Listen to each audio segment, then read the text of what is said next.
Alright guys, welcome back to Strong Successful Male. So for today, I'm going to go over an email that was sent from a subscriber. This from a guy, sounds like he's probably in his mid-30s, I would guess. And he shares his story, how he learned the hard way what happens when you get involved with and marry a gal with some severe daddy issues. You're going to see that in the beginning when he met this gal, this guy, he was the type of guy that also did hookups and things like that and would love him and leave him. But he was at a point that he obviously just wanted to settle down, met her, and a lot of the crap that he normally wouldn't tolerate, he did. And there were all these red flags that she had on the first date, which should have sent him running, but he didn't. And he stayed with her. And let me tell you, it was miserable. And on the first date, it was clear as can be, daddy issues, daddy issues, daddy issues. And while daddy issues can be fun, if it's a gal that's a friends with benefits or a one-night stand that you don't tell her your real name or give her your real phone number, it's not relationship material. And if you make it in a relationship with these gals, you're going to bring in a whole lot of pain in your life. That's called white knighting. And we do not breed white knights in this channel. We destroy white knights in this channel. And this guy learns the hard way. However, on a silver lining here, this guy is currently going through his divorce, and it's almost done. And it went from him literally not getting any custody of his kids to now getting 50-50, as well as other things like this. So things are improving, and he's almost free from the Queen of the Harpies. So definitely a good story here to learn what not to do, but also that a guy can survive and get through this and start over. That's what we all want. A lot of important lessons in this story. He says, "Dear SSM, first off, thank you for all your stories. You're doing men a service, getting the message out there that we need to tread with caution when dealing with the gals. Since many of us have learned the hard way, and I am no exception." Guys, I learned the hard way. Over many years learned the hard way, just like all you. Second, I have a major request for your listeners who write in. Please verify and clarify what kind of relationship she had with the patriarch of her family. Probably her dad, maybe her stepdad or grandfather. She had a good relationship with her father. Is meaningless if her father never sat her down and explained that it's evil to drag a good man through the family court in exchange for money, or, hey, if you committed adultery, I'll disown you and you're out of the will. Very good point. Now, I always say pay attention to your gal's family when you start to date her and meet her family and all that. Good relationship, loving family. But yeah, definitely it's important that her father sets her straight on some certain things. Men need to step up and tell their little girls that they don't want no garden tools in their family. Adultery and non-biblical or feelings-based divorce need to be taught as shameful things. But more importantly, marriage without years of careful vetting should also be just as shameful considering our laws and modern culture. These boomer douchebags should be ashamed of how their modern women daughters are treating the institution of marriage, but I digress. Yep. My story isn't the usual craziness that your other listeners or readers provide you with, but hopefully my cautionary tale can help open some eyes, and maybe even your listeners will learn something new. Again, and I'd argue that there's a happy ending, but oh, at what a price tag. Yep, this guy, he does come out on top, in a manner of speaking, but he, oh, good Lord, pays through the roof for that. But he's all the wiser and shares his story with you guys. I met my ex-wife, let's call her Beth, online. She was homeschooled, wore her hair down past her butt, drove around listening to Christian music. She dressed incredibly harmless, which was a giant plus. She was a naval reservist and claimed to have conservative values, which I consider to be a giant plus. Well, to me that's a plus. She was definitely not the most attractive gal I had ever been with, which admittedly became a long-term dating strategy for me. If the hot girl could be trusted to have been run through, surely the homely girl would be safer, right? Not anymore. And we can argue not ever.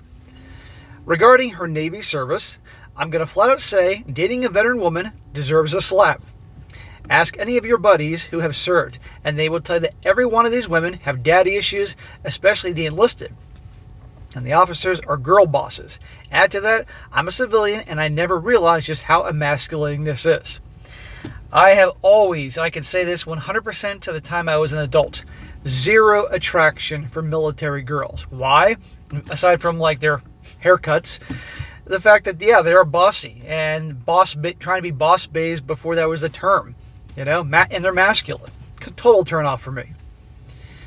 I know it sounds effed up, but you think about it, usually a certain type of person becomes a police officer, a certain type of person becomes a school teacher, a certain type of person becomes a politician, and yes, a certain type of female joins the military.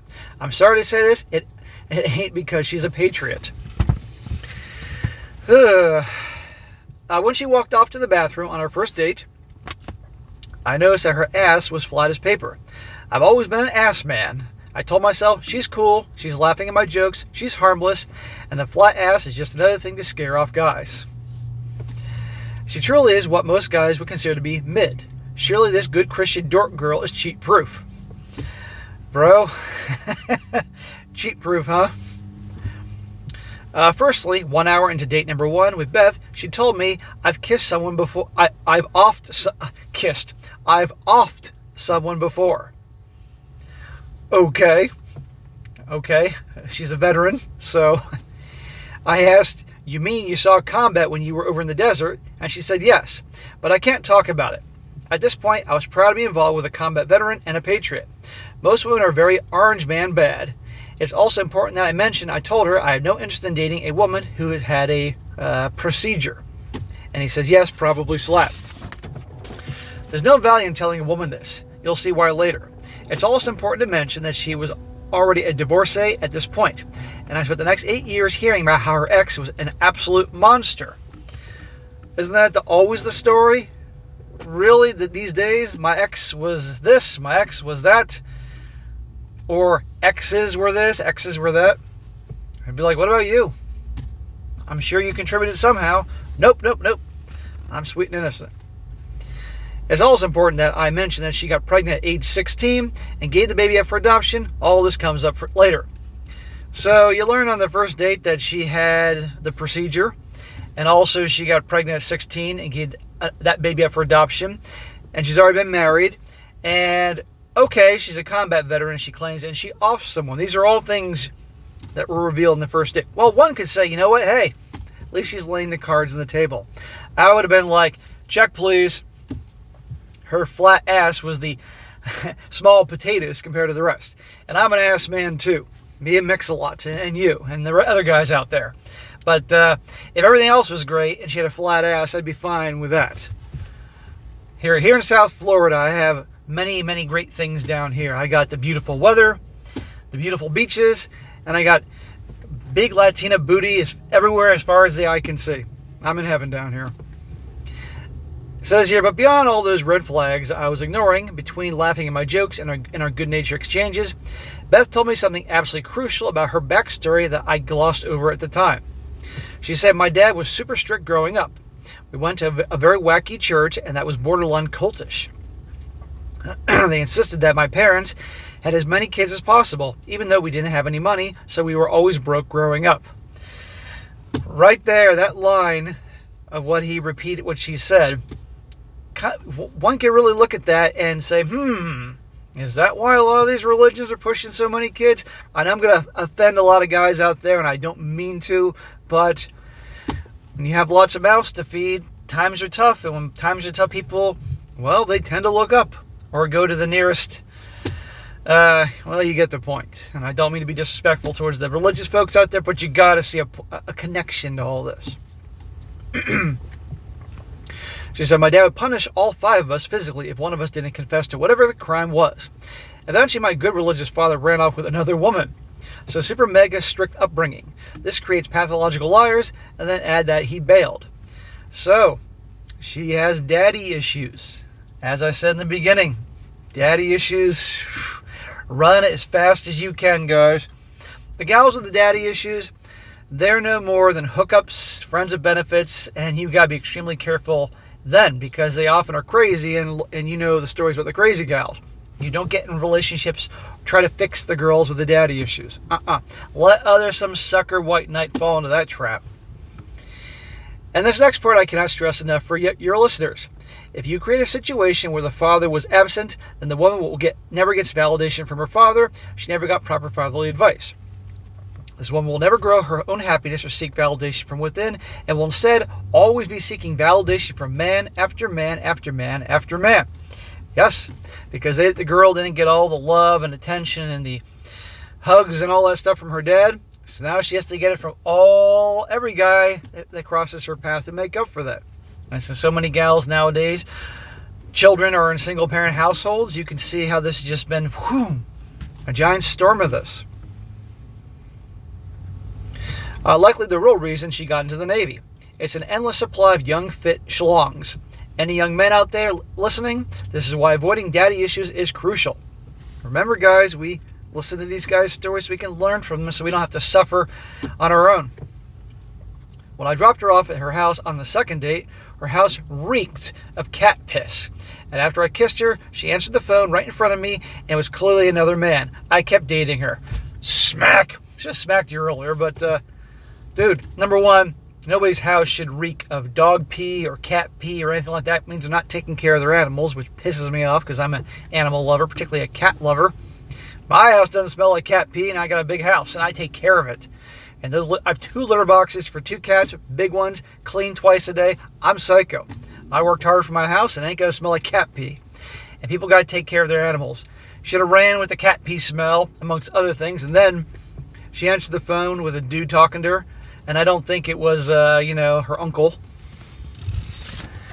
Usually I found that SCX happens around date 3 or 4, but she made me wait until date number 12. Oh my God. Bro, smack. 12? Were you hard up to get ladies back then? And I use the word ladies loosely. 12 dates? How much money did you spend? How much time did you spend with this broad before you nailed her? 12 freaking dates? Second date, third date, maybe fourth date, fine, but 12? I put up with this because I felt that she was special and more pure. Sure. Later, when Beth and I were married, she would tell me that she had named her dog after one of her one-night stands and that she had multiple F-buddies. I asked her if she had a one-night stand, why did I have to wait? And she said, "You're not for that." At the time, I had not discovered any R-pill content, and I was very plugged in. So I took that as a compliment. Make rules for betas, break rules for alphas. For the guys they really want, they'll hook up with them quite quick and whatever. But the guys they want to settle down with, the nice guys, the provider types, they make them wait. They make those guys get so invested that they can't turn them away. You waited, and you married her, so she had your number, bro. No offense, but, I have to say it. I did not understand that I was being used as a workhorse and that she would very soon be getting her escrow needs elsewhere, if she wasn't already. For those of you who don't know, you're not for that, is basically her admission that I was her beta bucks, and she was getting her alpha fucks elsewhere. It makes me sick. I never imagined myself becoming this person. I used to be the guy who had no problem getting laid and would ghost women left and right. Now I was the sad pussy cuck being used and cheated on. Bro, I've done stories where guys who are regular chads finally wanted to stop being a chad, meet a girl they can actually get close with, and they started loosening up on their boundaries and things like that, enforcing things, and next thing you know, these former chads have turned into these beta guys. It's amazing. While we were dating, she would always insist that I finish inside of her. Dude. She said it feels good, which I've since looked up. Apparently women can barely feel it when you come inside them. As you guess where the story is going, she eventually got pregnant. No shit. She was about 29, if that tells you anything. The perfect age for baby rabies. Well, as you all know, 30 is the number they're terrified of. They want that ring on 30. And if you're finishing inside or not wearing protection, which obviously you were not, what do you expect's going to happen? She's going to get pregnant eventually, and then you got to marry her. Smack! Jesus Christ, dude. Wear protection. Bro, there's a point where the guy has it coming for being so fucking crazy, falling for this crap. I mean, come on here. I know you're looking back. You're like, oh my God, why'd I do that? But Jesus. Anyhow. So yes, she claimed her birth control failed. I did what I had to do, what I was taught to do, and I immediately proposed to her to ensure that my child didn't grow up a bastard. And I had been taught that making an honest woman out of her would have been the right thing to do. Smack!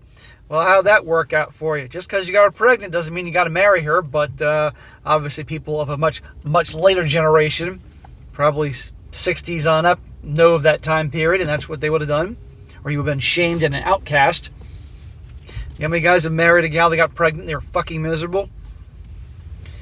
I hate to say it, but I learned some grisly truths about her since, and I do not think my first child would have survived the pregnancy had I not proposed and married her. I know not all of your readers care about that, but this would have destroyed me. If I'm not being clear, I say good Christian Beth would have terminated her pregnancy. From there, it goes about how you would expect. 8 years pass. Her phone, which she is addicted to, is an unending text fest from other men. And why, may I ask, were you allowing that? To her to be talking to other men? Always glued to her phone? Why? Because you didn't have the balls to stand up for yourself and check her. Anytime I would try to shut this down, she'd say, "You don't understand, these are my brothers in arms." As a civilian, I don't understand how to argue against this. No, you do argue against that. You're with me now, we're married, you're not talking to other guys, period. You lay down the law. Eventually, she gets exactly what she wants. 2 kids, a house, with a mortgage rate that she would only be able to get with 2 incomes, a husband who has to resort to PORN because the SCX has stopped, and she starts having an affair, at least one that I've been able to confirm. And that is the thanks you get for her being good to her, for waiting 12 dates to get some, and ignoring all those things on the first date, and you, again, you said before her, you know, you were nailing girls left and right and would toss them to the side of the road, didn't care. Someone would say that's your karma. But I think you were just that guy that was ready to finally, in some capacity, settle down, and you let shit go, and look what you got. This is why a guy has to be on the ball and be prepared to handle things accordingly at all times. Things didn't fall apart at once. First came the divorce threats. Then I slept on the couch for a year. You slept on your couch for a year? Smack! How about her? How about she sleeps on the couch for a year? Honest to God. Well, I was trying to save the marriage, as I've been taught to do, while she was agreeing to work on our relationship, but really just saving up for the divorce. At some point, she finally told me, "You need to stop telling people I'm a combat veteran." That conversation you say we had where I offed someone. Yeah, that never happened. Oh, now she's saying it never happened? She actually tried to gaslight me. It was that point that it clicked. I had previously caught 2 of her siblings in really weird lies. Beth was a pathological liar. Well, it goes hand in hand with the other behavior. She told me that she was a registered Democrat so that she could help sabotage Democrat primaries. Well, eventually, after the divorce papers were served, I'd finally reach out to her first husband. Salt of the earth, good Christian man. Big teddy bear. He was the first guy she tried to take the resources from, but unlike me, he beat her to changing the locks. He and I traded stories. Unlike me, he actually had physical evidence of sausages going inside of her. I asked him about her being a registered Democrat, and he said it was to get better grades from her communist economics professors. Now, SSM, why did Beth give 2 different answers to the same question? I think my bride pretended to be a different political party our entire marriage. See attached picture of her in a MAGA hat. This might seem silly to bring up, but my point is her lies went deep. So he attached a picture of her. You don't see her face, but she's in the pool in a bikini, and I think her body looks good. I don't see her flat ass. You see her boobs, they look good. Her body looks good, and she's got the red MAGA hat on, looking down. She's a brunette, and no, I can't show you guys. I know you're fucking dying to see. This is one of the perks I get when people send me pictures of some of these Yahoo women that they're involved with. Anyhow, yes, she pretended to be this, but she was that. There, towards the end, when I was digging for evidence of her cheating, I have her scumbag affair partner's love letter framed and hung on the wall so my boys never forget what their mother is, and to be cautious about women like her. I looked through her emails and actually watched one of her other relationships unfold from beginning to end. As I read through those emails, I watched as she simped for one guy like she had never simped for me, which hurt. Sent him nudes like she never had for me, which also hurt, then claimed to be pregnant. Questioned whether or not they were going to keep it. Strange thing for a good Christian Beth. Then the relationship just seemed to end out of nowhere. Pathological liar, serial cheater. I'm sure the guy she hooked up with never had to wait till date number 12. And the baby disappeared. I questioned her about this. She told me the baby was a lie. I'm guessing if that's true, she was trying to get him to marry her. But I don't think it's a lie. I think she couldn't deal with the pain of giving another child up for adoption, and she had the procedure done. just as she would have done to my child had I not done the right thing. And he says, right in quotations. And yes, the child she put up for adoption wasn't a lie. I was able to verify his existence. I don't bring this up to say that your listeners should give in to baby traps, but rather to point out that Beth is a monster who almost did a procedure to my firstborn son. Probably I'll never know for sure. Well, I'm thinking what a lot of you guys are thinking at this point. How do you know? Do you know your kid or your boy or boys are yours? Have you done the test? It's a reasonable question. Maybe you don't want to know. I don't know. But, oh my God, this chick is a train wreck, man. Once the papers were served, it got nasty. Oh, it wasn't nasty already? I did not understand that leaving the home is basically forfeiting it. To you young listeners out there, remember that. I thought it would be negotiated later. She told me the kids won't get to sleep in their own beds until you leave. And my dumbass left. Yeah, from what I've been learning, that the courts want you to stay in the house. But if you leave, it's interpreted that you're abandoning or something like that, and that doesn't end well in the guy's favor. On the other hand, you can't exactly blame a guy for wanting to get as far away from her as possible. The silver lining there is that she would have moved into a new school district, which would have forced me to sell the home anyway if I wanted to raise my kids. What purpose do I have on this earth if I can't raise my boys? Especially if I don't want them to turn out like her. God almighty, do not let them turn out like her. Thank God you had boys instead of daughters, because if you had daughters with this nut job raising them, I don't even want to think what would happen. She threw a false protective order at me. Shocker. A false DHS claim at me, a false smoking reefer in front of my boys claim at me. The guardian ad litem took her side and has made the process a living hell. I'm currently having to take 6 different psychology classes that eat up enormous amounts of my time and money just to maintain 50-50 custody. I'm willing to bet you if the situation was reversed, she wouldn't have to do that. But in the end, after 2 years of not being able to date because I don't want to say I'm separated, I want to say I'm divorced, and 2 years of unending stress, thinking my boys are going to be stripped from me and thinking that I'm not going to be able to get my home equity back, it's finally finished and I'm finally able to send this email to you. In other words, things are moving up. In short, the main common denominator is always yourself. Be masculine, establish boundaries, be willing to kick her out, and seriously question the worldview you've been brought up with, because it might not be compatible with today's women and today's justice system. And for the love of God, do not ignore red flags. You mean like, I don't know, like on the first date she tells you that about all these clear and cut things that would make her have daddy issues, or that she offs someone, even in the military. I mean, yes, obviously combat vets, that's going to happen, but still, that she was a military chick. 12 dates before you hooked up with her, all these other, and I'm sure there were plenty of other red flags I would have spotted early on. Those type of red flags. And her wanting you to finish inside her not wearing protection, smack again for that. Those types of things, yeah, red flags, my friend. It says, to put things in perspective, for the cost of this divorce, I could have purchased a Lamborghini. Like an old Lamborghini, but still.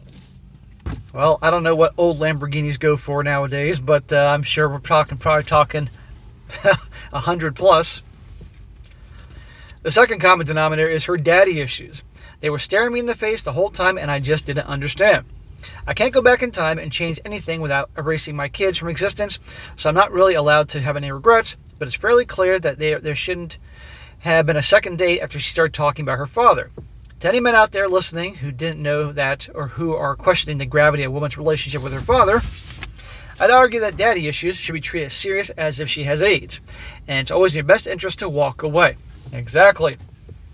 The gals with the daddy issues, they can be fun in the sack and friends with benefits or hookups, one-nighters, that type of, if you do that type of thing, and for God's sakes, wear protection and probably don't give her your real name.